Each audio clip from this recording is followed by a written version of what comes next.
วันนี้เราสอนดราฟลายเนาะใครจะดราฟลายเส้นตัวเองก็ได้นะคะหรือว่าจะฝึกดราฟรูปการ์ตูนน่ารักจากอินเทอร์เน็ตก่อนก็ได้นะคะ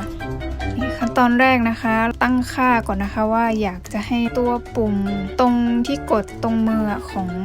ตัวปากกามันเป็นยังไงนะคะเราใช้ตัวซูมเข้าซูมออกกับตัวแพนกับสกอร์เนาะไปตั้งค่าบัชนะคะกดเข้าไปที่นะคะข้างบนเหมือนที่เรากดเนาะข้างๆ Uniform นะคะแล้วก็ไปที่ Calligraphic Brush Option เราไม่แน่ใจว่ามันอ่านว่ายังไงนะคะกดเข้าไปแล้วก็ไปตั้งฟิกอันสุดท้ายให้เป็น Pressure นะคะก็ปรับไปจนสุดเลยก็ได้นะคะมันคือน้ำหนักมือเรานะคะถ้าเราแบบกดลงไปนิดเดียวเงี้ยมันก็จะเส้นเล็กนะคะแต่ถ้าเราเน้นเมาส์ปากกากดลงไปเยอะๆเนี่ยปุ๊บเนี่ยมันก็จะเส้นใหญ่ที่สุดเลยนะคะคือเราต้องควบคุมน้ำหนักมือเรานะคะ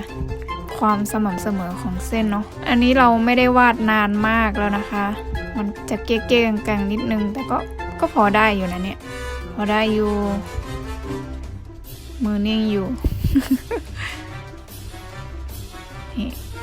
เห็นอย่างนี้แต่ว่าเรายกปากกานะคะยกตามน้ำหนักเราเนาะเราไม่ได้กดลงน้ำหนักเดียวนะคะเบาๆช่วงแรกแล้วก็ค่อยๆกดลงไปล่างๆเบาๆแล้วก็กดลงไปตรงไหนที่ตามแบบที่มันเส้นใหญ่ๆนะคะเราก็กดลงไปหนักหน่อย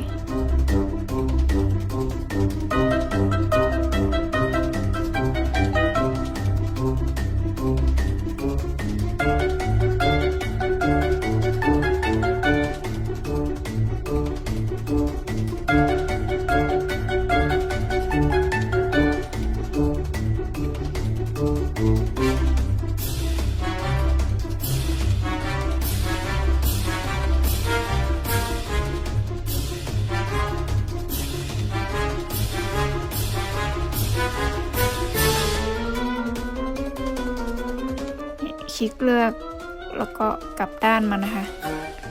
ดีเฟกต์กลับด้านมันเนาะ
ก็วาดไปเรื่อยๆนะคะไปจนถึง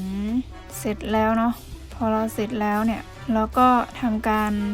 ครอปเอาเมาส์ปากกานะคะลากตัวมาทั้งหมดแล้วก็กรุ๊ปมันนะคะกรุ๊ปมันก่อนเนาะกรุ๊ปเสร็จแล้วเราก็สร้างสี่เหลี่ยมนะคะสร้างสี่เหลี่ยมขึ้นมาเนาะ เอาให้ขนาดใหญ่ครอบคลุมตัวหมาทั้งหมดนะคะแล้วก็มากดที่ define เนาะตรง pathfinder นะคะคลิกขวาแล้วก็ ungroup มันนะคะหลังจากนั้นเนี่ยมันก็จะแยกชิ้นส่วนเป็นชิ้นข้างในค่ะให้เราอัตโนมัติเลยนะคะแล้วเราก็มาลงสีได้ตามสบายเลยหมาอีกตัวหนึ่งนี่เราขอเร่งสปีดนะคะเร่งสปีดประมาณ300นะคะนิดนึงไม่เยอะเท่าไหร่ก็ดูกันไปเพลินๆนะคะ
ร็จแล้วนะคะเราก็เติมตาให้มันเนาะจับมานั่งคู่กันนี่เสร็จเรียบร้อยแล้วนะคะไม่ยากเลย2ตัวนี้เราใช้เวลาทำแค่แป๊บเดียวนะคะถ้าใครสงสัยติดตรงไหนก็คอมเมนต์มาบอกเราได้นะคะคลิปนี้เราไม่ได้สอนละเอียดมากนะคะเพราะว่าเราสอนละเอียดไปคลิปดับลายไทยแล้วนะคะมันเทคนิคมันคล้ายๆกันเนาะแล้วก็เราสอนละเอียดไปในคลิปสอนทำกรอบปกสินค้าแล้วนะคะถ้าดีเทลตรงไหนที่มันซ้ำๆกันเนี่ยเราก็จะไม่ได้สอนซ้ำนะคะถ้าติดตรงไหนก็คอมเมนต์มาบอกหรือว่าจะกลับไปดูคลิปที่เราเคยสอนก็ได้นะคะเดี๋ยวเราจะแปะไว้ให้ใต้คลิปนะคะสำหรับวันนี้ถ้าชอบก็ช่วยกันกดไลค์กดแชร์ให้หน่อยนะคะขอบคุณที่รับชมจนจบสำหรับวันนี้สวัสดีค่ะ